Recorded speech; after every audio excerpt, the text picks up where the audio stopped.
Records at the Nigeria Ministry of Interior show that an estimated 70% of inmates at the correctional centers are awaiting trial. This practice of keeping suspects that are yet to be convicted behind the bars for years has led to a congestion in most correctional centers across the country. Efforts to correct this anomaly is the reason behind this national summit organized by the government to effectively manage and decongest the correctional centers.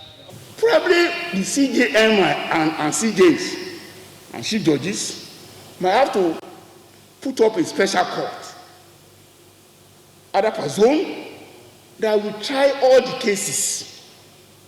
Because 70% of the inmates of our custodial centers are waiting trial process. So something extraordinary must be done. It's whereby people are there for 15 years, 20 years without completing their cases. Their case files are already missing. Nobody cares. We should care. I had mentioned that in order to put in place enduring measures for effective management of correctional service for the reformation, rehabilitation, and reintegration of offenders back to the society, the decentralization of correctional services in the country has been proposed.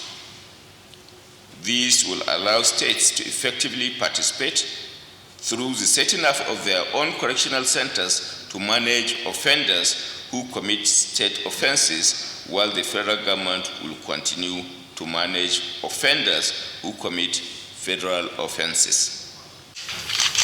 Last year, President Muhammadu Buhari signed into law the Nigerian Correctional Service Act, altering the name from the Nigerian Prison Service to the Nigerian Correctional Service.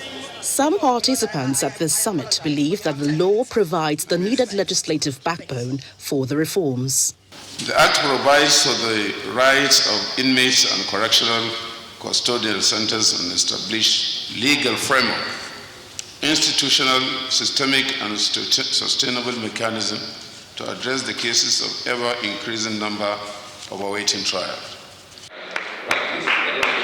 A high point of this summit is the unveiling of the harmonized FCT Sentencing Practice Direction, which is a policy document for the administration of justice in the nation's capital.